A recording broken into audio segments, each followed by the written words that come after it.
आमदार अभिजित पाटील यांच्या मध्यस्थीने पंढरपुरात ऊसतोड वाहतूकदारांचे उपोषण स्थगित। ऊसतोड मजुरांच्या माध्यमातून कारखान्यांना ऊसतोड पुरवठा करताना ट्रॅक्टर मालक हे मुकादमांना मध्यस्थी धरून मजुरांची टोळी करतात। टोळी करत असताना लाखो रुपयांचा आर्थिक व्यवहार मुकादम आणि वाहन मालक यांच्यात होत असतो। मात्र काही मुकादमांकडून वाहन मालकाची मोठ्या प्रमाणात फसवणूक केली जात असल्याच्या घटना घडत आहेत।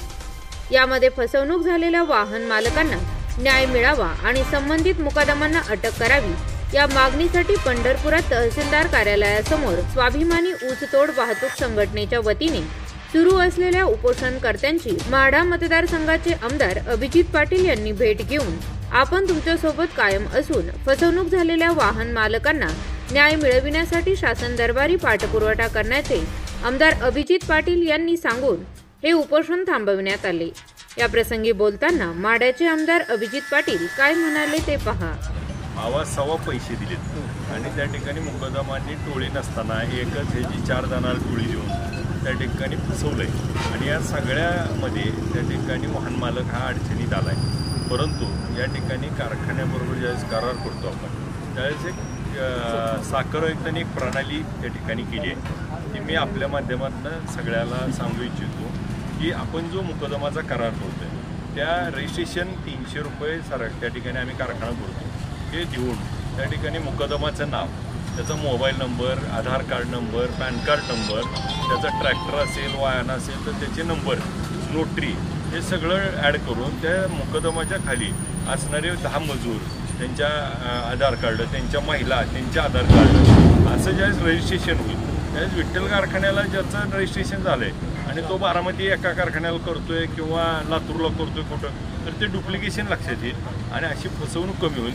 परंतु या प्रणालीचा वापर आपण करत नाही म्हणून याचं प्रमाण वाढलं आहे तर ते करायला पाहिजे। दुसरी गोष्ट करार मुकदमचा करत असताना मागची हिस्ट्री आणि मग त्या ठिकाणी आपण त्याच्यावरती सगळी चौकशी केल्याशिवाय त्याची कॅपॅसिटी आहे का नाही, त्याचं घर आहे का, त्याची परिस्थिती काय, तो मजूर आहे, त्याची नेमकी व्हेरिफिकेशन केल्याशिवाय आपण पैसे यामध्ये आपण त्या ठिकाणी काही काळजी घेत नाही तर त्या काळजी घेणं गरजेचं आहे। दुसऱ्या बाजूला गोपीनाथ मुंडे महामंडळ त्या ठिकाणी स्थापन झालंय त्याला शेतकऱ्याचे टनाला 10 रुपये त्या ठिकाणी कापले जातात तर मी अधिवेशनात देखील याची मागणी करेन की त्या ठिकाणी या महामंडळाने अशा लोकांना सिक्युरिटी दिली पाहिजे जेणेकरून या अशा ज्यांची बुडवणूक होती आहे, फसवणूक होती आहे त्या मजुरांच्या जर ज्यावेळेस तुम्ही आपण विकासासाठी हे काम करतोय तर दुसरी बाजू आहे ह्याच्यावर जी फसवणारी मजूर आहेत त्यांना देखील त्या ठिकाणी काहीतरी कडक कायदा करून याच्यावर प्रयोजन व्हायला पाहिजे असं आम्ही त्या ठिकाणी प्रयत्नशील राहू।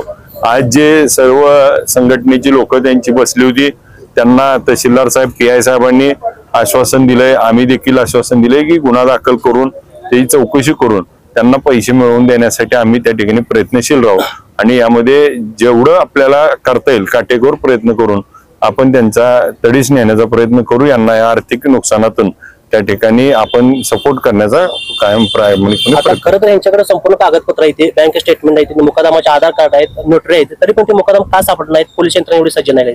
2 गोष्टी आहेत। पोलीस यंत्रणेला ज्यावेळेस आपण इथून त्या तिथं जातो त्यावेळेस तिथल्या लोकल पोलीस स्टेशनला त्याची इन्फॉर्मेशन घेऊन त्या लोकल पोलीस स्टेशनला घेऊन जावं लागतं आणि आपल्याला पण माहिती आहे आपल्या एखाद्या गावामध्ये उदाहरणार्थ तुमचं गाव शिरगाव आहे, शिरगाव मध्ये पोलीस गाडी आली की निम्या गावाला कळती आणि पोलीस गाडी आली की ती फक्त उसात जाऊन लपणे, कुठेतरी लपणे आणि त्यांना 2-2, 3-3 दिवस सापडणं, काही ठिकाणी सापडल्यानंतर तिथल्या लोकल पॉलिटिक्सचा त्यांना त्रास होत असेल तिथल्या पोलीस स्टेशन मध्ये त्या घरची बायको जाऊन गुन्हा दाखल करते, किडनॅपिंग केलं, खोटं कर, तसं कर आणि मग अशा बऱ्याच अडचणीमुळे त्या ठिकाणी त्रास होतोय।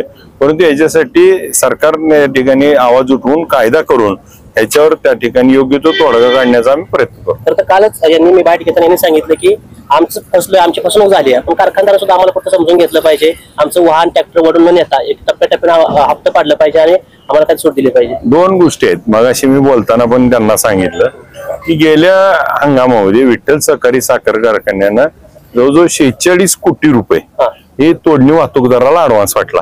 आपल्याला सगळ्याला माहिती आहे विठ्ठल कारखान्याला त्या ठिकाणी कर्ज घेताना आम्ही संचालक मंडळाने आमच्या नावावर कर्ज घेतलंय आणि ह्यांना दिलेत आता यांनी पैसे पुढे फसलेत. हा. आम्ही पैसे कोणाला दिले? वाहन मालकाला दिले.